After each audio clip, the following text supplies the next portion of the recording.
Good morning everyone! So ngayong araw nga pala na ito ay napakalungkot para sa akin na araw. Bakit? Pwede mo may racket? Joke lang.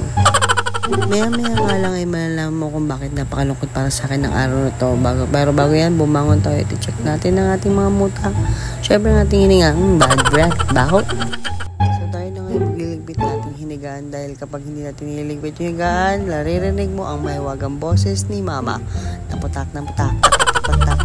Nauna na nga palang maligo si jowa sa akin dyan dahil kapag ako ang nauna maligo, asahan mo, napakatagal ko sa CR. Yan ang pinag-aawayan namin dalawa dahil napakabagal ko daw kumilo. So ito na nga guys, kasi sinabi ko kanina napakalungkot ng araw ito dahil ngayong araw ay uuwi na si jowa sa kanilang probinsya.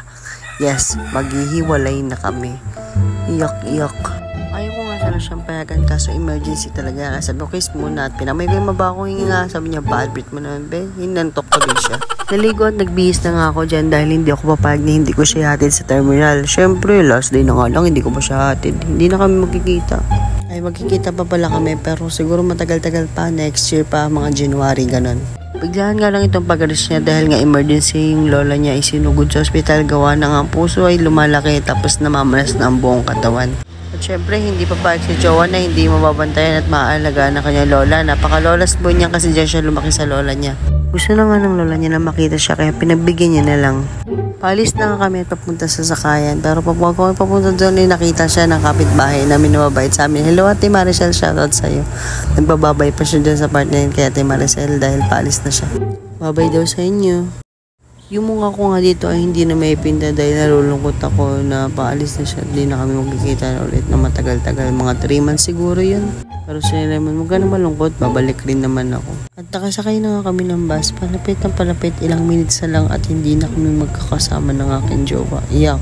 Sobrang nalulungkot na nga ako dyan. Kaya sumandal na ako sa balikat niya at dinadamdam ko lang ilang minuto na kasama siya. Sabi niya, huwag ka na malungkot. Babalik rin naman ako eh. Nakakalungkot lang yung tao kasama mo sa loob ng 1 taon na 3 buwan, bigla na lang aalis at hindi na kayo magkakasama muna ng ilang buwan. Siyempre, nakasanayan mo, sabay kayo magigising sa umaga, sabay kayo maliligo, sabay kayo kakain, sabay kayo papasok sa trabaho. Yung routine na yun, grabe, hindi mo makakalimutan. Malulungkot ka na lang pag bigla siya mawala sa tabi mo. Nagsabi nga siya sa akin dito na kung hindi lang kay Lola, hindi ako uuwi. Gusto ko kasi kasama kita uuwi dun sa probinsya kaso ito may emergency kaya hindi natuloy yung plano natin. Kitang-kita mo naman kung gaano ka-sweet yan. Tingnan mo, sino hindi mamimiss yung taong ganyan. Kung ako nga lang sa nagdidesisyon, hindi ko papayagan eh. Pero napaka-emergency talaga at kailangan talaga umuwi dahil sa Lola niya. Pinayagan ko naman siya dyan. Napahinto nga kami dahil may nakita kami nagbebenta ng putot kutsinta. Saka kung sakto dahil kaninang umaga pagising namin hindi kami nag-almusal dahil nagmamadali na itong mga uwi sa kanila. Sabi ko, bumili ka na para may pagkain ka sa biyahe. At yan na nga, nakarating na kami ng terminal ng Partas dahil dito siya sasakay papuntang La Union. Pinapamadali niya nga ako dahil ang bagal ko tumalakad pero ito niyan, sinusulat ko lang kada segundo. Sabi ko sa kanya, babalik ka. Pero ang response niya sa akin, dinilaan niya lang ako. Pero lumapit naman siya sa dyan at sabi niya, tara nga dito, hug kita. Oo naman, syempre, babalik ako. Agad na nga siyang pumasok sa bilihan ng ticket dahil sabi niya, nakita niya yung mga tao din pumapasok sa bus at baka paalis na nga. At di nga siya nagkamali, sabi sa kanya, nagbibenta ng ticket, pumasok ka na sa loob, doon ka na lang bumili ng ticket at doon ka na rin magbayad. Kaya naman agad-agad siyang pumunta sa guard para magpa-check ng kanyang gamit. Pagkatapos nga nun ay lumapit siya sa akin para magpaalam. Ito nga, sabi niya, huwag kang papagutom, mag-update ka lagi sa akin ha. Palis na nga siya dyan at may nakalimutan siya. O nga pala yung hug ko sa'yo. And hinag niya ako nung napakahigpit na akala mo hindi kayo magkikita. So sobrang magmadali niya nga na baka maiwanan siya ng bus. Nakalimutan niya na hawak ko pa pala sa kanya yung pagkain niya. Kaya agad-agad ko nilapitan at binigay ko sa kanya. At yan na nga paparating na ang bus. Paalis na sila. Tignan niyo nandiyan siya sa bintana at nakasilip sa akin. Babay ng babay. At yung babae sa likod niya nagulat tuloy, akala tuloy siya ang pinababay ko. Kaya nag-respond rin siya sa akin ng babay rin. Tignan niyo. Babay, sabi ko sa kanya babay and babay rin ang sabi ng babae. Yan na nga, tuloy na siyang umalis. Iniwanan na ako. Last na babay niya sa akin. Tingin pa siya ng tingin sa bintana. Babay ulit, babay. Eto ako ngayon, nag-iisa, umiiyak-iyak sa gitna ng dilim. Ay, nabago na pala yung kanta. Ito nga, naglalakad na ako, papunta na akong trabaho. Pag-isa na lang, walang kasama. Pinipigil ako umiyak dyan, pero kasi nga pangit ako umiyak. Hindi pa nga siya sobrang nakakalaya pero tumawag kagad siya sa akin. Tumiiyak-iyak. Sabi niya, be, mamimiss kita. Sabi ko, grabe naman. OA. Tinatawanan ko lang siya sa part niya. Tinumpuwas po siya ng punas ng luha tsaka si Punya. Sabi ko sa kanya, bakit ka naiyak? Para kang bata, umayos ka nga.